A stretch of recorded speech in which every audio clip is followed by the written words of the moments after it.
The last time I heard her voice, she was calling me pathetic with a mouthful of someone else's name. And then she was gone. No slammed door. No bags thrown out the window. Just absence. Like someone deleted her from my life with a quiet click of the mouse. 1 minute, I was a husband. The next, I was an empty space she didn't feel obligated to explain. I didn't post online. I didn't call her friends. I didn't scream or key anyone's car. I just stopped existing in her world. Completely. And for 3 years, I let it stay that way. I buried myself under small jobs and smaller routines. I walked without looking up. I avoided the color red because it reminded me of her lipstick. And then, 3 years, 9 days, and 4 hours later, I saw her. She was walking barefoot down the beach with a man whose shirt cost more than my rent. She looked older. Not worse, just different. Like she'd become someone else in the time I spent trying to forget she ever existed. And then she saw me. And that confident strut she always had, the one she used to leave me like I was luggage at a bus stop, just collapsed. Right there, on the sand. Her hand slipped from the man's arm like it didn't know him anymore. That should have been enough for me. But it wasn't. Because here's what she didn't know. I didn't come to that beach by accident. I didn't just stumble back into her orbit like some unlucky ex-husband who wandered into karma's crossfire. No, I wanted her to see me. I needed her to see what she lost. Because while she was busy building a beautiful new lie, I had quietly made sure the truth would wreck her. You see, the thing about disappearing is, if you do it right, they don't even notice until it's too late. And Tessa, she was so sure I'd just fade into nothing after what she did. She probably pictured me drinking alone, staring at old wedding photos, sending her long paragraphs at 2 a.m. that she'd never read. That's the kind of man she believed I was. A man who'd break quietly. A man who wouldn't fight. She was wrong. I didn't break. I bent. I twisted. I adapted. I suffered. Yeah, a lot. But then I planned. The beach wasn't random. It was the same beach where we had our so-called clean break. The final conversation. Or more accurately, the final monologue. Because she didn't let me speak. She told me I was emotionally exhausting. That being with me was like living inside a sigh. I remember those words exactly because I've replayed them in my head for years. Not because they hurt, they did, but because they were lazy. That's the part that killed me. After everything, she didn't even bother crafting a real excuse. She left me for a man named Griffin, and she made it sound like I drove her into his arms by being too steady. So when I walked onto that beach last week, it wasn't to take in the view. It was to finish something. She looked at me like she'd seen a ghost she hadn't mourned properly. The new guy, the polished, overpriced substitute for me, tried to say something, but she reached out and grabbed his arm like she was the one who needed protection. Her voice cracked as she said my name. Melvin. And here's the best part. I didn't answer. I just looked at her. One long look. Not angry. Not sad. Just done. She took a step forward. Her feet hesitated, like she wasn't sure if she should approach me or run. I could see the calculations behind her eyes. How much did I know? Why was I here? Did I look better than I used to? That last part probably stung the most. Because the thing is, I did look better. I had lost weight. I'd gotten rid of the glasses. I wore a plain gray jacket and dark jeans. Nothing flashy, but not the oversized Target sweaters she used to mock me for wearing. I'd grown into my own silence. And that silence, right then, was louder than anything I could have said. She stammered something like, "This is so unexpected, and what are you doing here?" But I didn't flinch, because I knew something she didn't. I knew who the man beside her was. I knew what he'd been hiding. And I knew, with absolutely unshakable certainty, that by the end of the day, she'd regret ever stepping onto that sand. She kept looking at me like she was waiting for permission to breathe. And that smug-looking man beside her, he had no clue what was happening. He reached for her hand again, and she yanked it away like she was suddenly ashamed to be touched. I watched her try to compose herself, standing there in a flowy beach dress like the embodiment of a Pinterest life. Everything curated to look effortless and happy. But I knew the cracks. I'd lived inside them. "I didn't know you were in town," she finally said, her voice softer than I remembered. Hesitant, as if the right tone could erase everything she did. "It's been a long time." I raised an eyebrow, nothing more, because if I opened my mouth, I might start laughing, and once I started, I wouldn't stop. The nerve of it. like we were old friends bumping into each other at a grocery store. Like she hadn't left me emotionally gutted and humiliated in my own living room 3 years ago, with a backpack and a phone full of Griffin's selfies. And speaking of Griffin, he was standing right there. That's what made the whole thing deliciously ironic. You see, she didn't know I knew, but I knew everything. That man at her side wasn't just some fling who'd become something more. He was the one she left me for. The one she swore was just someone she was texting during that last fight we had. I recognized him the moment I saw the tattoo on his left forearm, the one I found in one of the photos she accidentally airdropped to our shared iPad. That was 2 weeks before she left. And now here he was, smiling awkwardly like he didn't just blow up 2 marriages with one sleazy grin. I didn't say a word. I let them squirm in the silence. Tessa was always terrified of silence. She once told me that quiet made her feel like something was about to fall apart. So I used that silence like a weapon. Let it hang between us like a loaded question. I could see the questions eating at her. Why now? Why here? What do you want? Finally, she cracked. Are you okay? She asked, tilting her head, trying to soften her voice into something nurturing. It was so fake it made my skin crawl. I mean, after everything. I didn't know if you. You mean after you disappeared without warning? I said, cutting her off, still calm. My voice didn't even rise. Or after the voicemail where you forgot to hang up and I heard him in the background laughing about how I still folded your laundry. Griffin froze. Tessa's eyes widened, lips parting in pure panic. Melvin, I raised a hand. Not to threaten, just to stop her. I wasn't interested in the performance. Not this time. You lied. You left. You replaced me. That's fine. I've made peace with all of it, I said. But what you don't know, what you never care to find out, is that I didn't just vanish. I rebuilt. And today, I came here on purpose.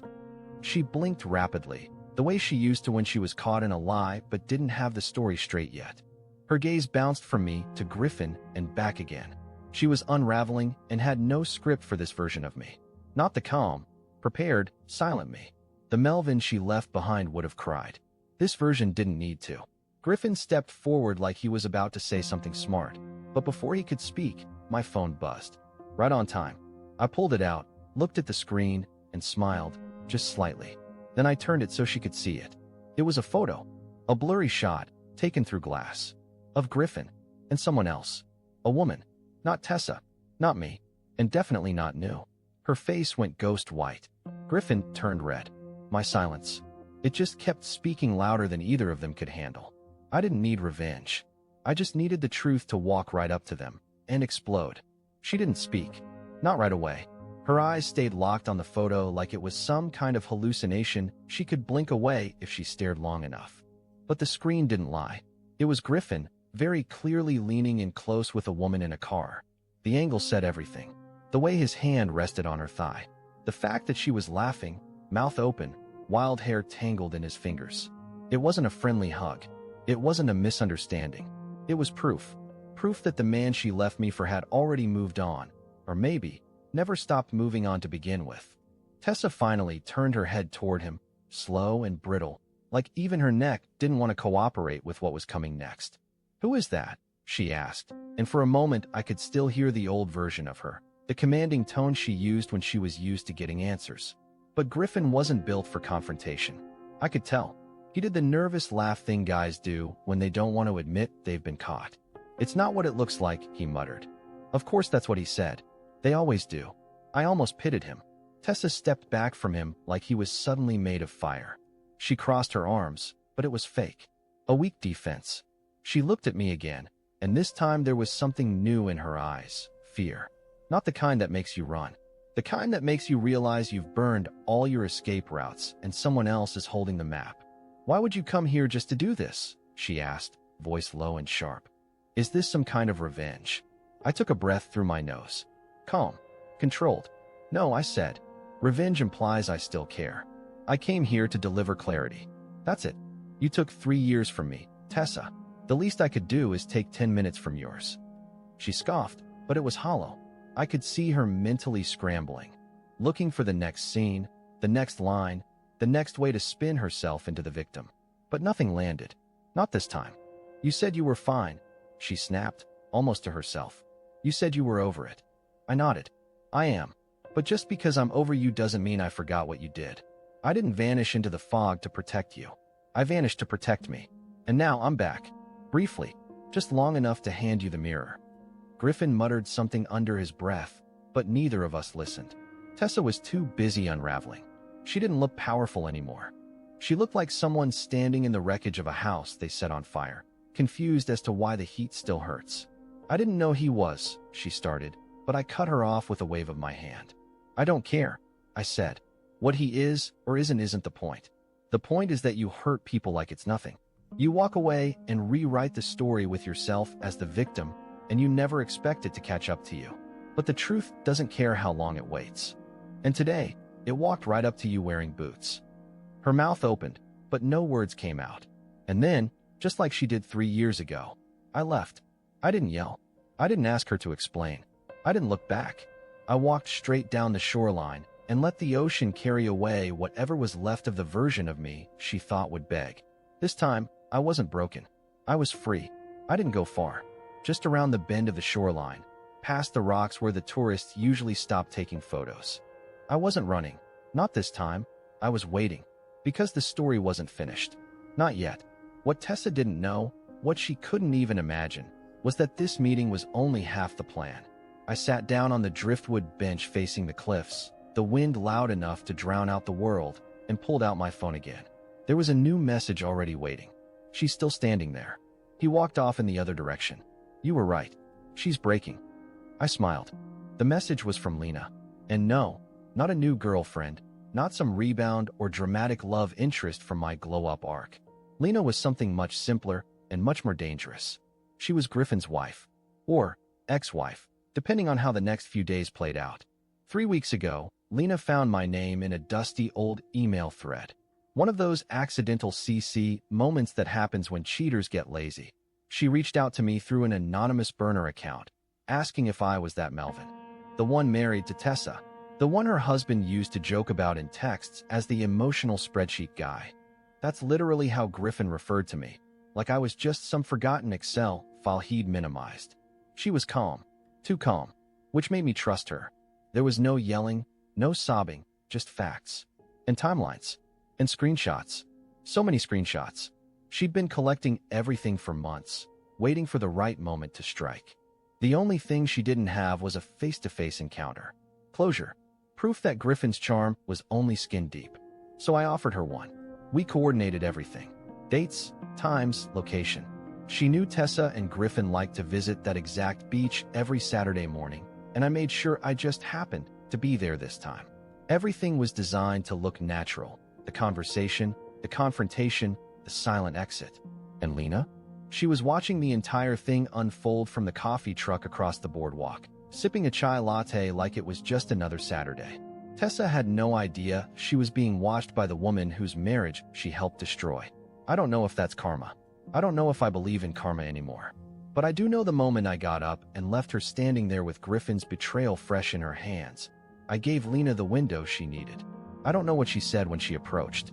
I only know she walked right up to Tessa 10 minutes after I left, and whatever came out of her mouth made Tessa sit down hard on the sand, like the ground finally gave up holding her. That image lives rent-free in my mind now. The woman who once told me I was emotionally slow, getting cornered by the wreckage she caused. No longer the muse, no longer the one in control, just a tangled, exposed version of herself. Stripped of the narrative she thought she owned. I didn't go back to check on her. I didn't need to. Because for the first time in 3 years, I wasn't the one left picking up broken pieces. She was. I didn't expect the message. It came 3 days later, tucked between a spam text about a free cruise and a reminder from my dentist. Just one line. From a number I hadn't seen in years, but still remembered by heart. Even now, reading it again, it barely makes a sound in my mind. Just a whisper, really. Can we talk? That was it. No apology. No explanation. No punctuation. Just the digital equivalent of a foot in the door. And for a moment, I hate admitting this. I hesitated. Not because I missed her. Not because I cared about what she had to say. But because I wanted to know why. Why would someone like Tessa, who used to cut people out like dead branches, suddenly want to talk? What could possibly be left to say? So I waited. I didn't reply that day. Or the day after. I let it sit. Let it fester. Let her wonder if the silence she'd once weaponized had turned against her. I imagined her staring at her screen, chewing on her thumbnail, crafting messages she'd delete before sending. The woman who once ghosted me was now clinging to a ghost of her own. On the 5th day, I finally responded. Say what you need to say. I'm not meeting in person. The reply came within 2 minutes. Like she'd been sitting with the draft open, fingers hovering. You didn't have to humiliate me like that. Humiliate her. That was her takeaway. Not the cheating. Not the abandonment. Not the wreckage she left behind like I was just clutter in the attic of her life. No, my presence was the problem. My silence was the betrayal. I should have ignored it. I know. But I typed anyway. Slowly. Carefully. You're upset because I finally let you feel what you made me live through. No response came for hours. I thought that would be the end of it. That she'd retreat into whatever curated reality she lived in now. But that night, just after midnight, my phone lit up again. This time, it wasn't anger. It was something else. Something raw. It started with a voice memo. I hesitated before playing it, thumb hovering over the icon. But curiosity won. She was crying. I'd only heard her cry twice before. Once at her father's funeral. Once when she thought she lost her passport before our trip to Iceland. This wasn't like either of those times. This was different. She didn't speak for the first 10 seconds. Just the sound of her trying to collect herself. And then, finally, her voice came through, low and cracked. I didn't know he was cheating on me too. I thought it was different with him. I thought leaving you meant I was choosing the better version of my life. She sniffled. I don't know what I expected when I saw you. You looked calm, strong, like someone I couldn't reach anymore. And that scared me, because you used to look at me like I was the only person in the world who mattered. Another pause, then the words that stuck with me long after the message ended. I think I broke something I can't fix, and I don't even know who I am without you hating me. I didn't respond. Not then. I just lay there in the dark, staring at the ceiling, the phone warm in my hand. I wasn't sad. I wasn't angry. I wasn't even satisfied. I just felt done. Not victorious. Not vindicated. Just done. And sometimes, that's enough. The next morning, I found another message from her. This one wasn't a voice memo. It was long. A wall of text. Like she'd finally broken through her own silence and couldn't stop the words from spilling out. She wrote about her regret, how she thought freedom would feel like flying, but instead felt like falling without a bottom. She said things I never expected to hear from her. Things like, I used you as a mirror and blamed you for what I saw. And I thought leaving you would make me feel more alive, but all it did was make me feel like a stranger to myself. She admitted that Griffin had been cheating from the start, that even when she left me, she knew there were other women, but she convinced herself she could be the one who tamed him. That he only acted like that because he wasn't with the right woman yet. And she truly believed she was that woman. She wasn't.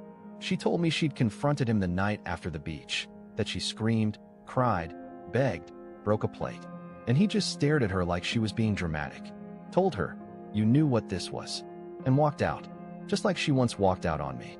Now she was alone, not empowered, not free, not enlightened, just alone.